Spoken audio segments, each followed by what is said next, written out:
تو جو نوجوان بالغ ہونے کے بعد گناہوں میں برائیوں میں لگ جاتے ہیں، سب سے بڑا نقصان دنیا میں یہ ہوتا ہے، اللہ نکاح کی لذت سے محروم کر دیتا ہے ان کو۔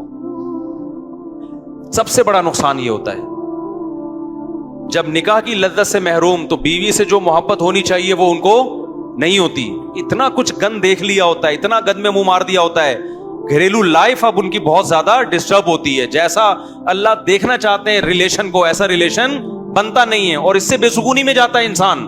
تو اللہ میاں نے جو آپ کو حکم دیا نظر کی حفاظت کرو، اس سے آپ کا فائدہ ہے۔ آپ سمجھ رہے ہو میں فحش چیزیں دیکھوں گا مجھے لذت ملے گی، بھائی یہ وقتی لذت ہے، اس سے تو دائمی لذت سے محروم ہو رہا ہے۔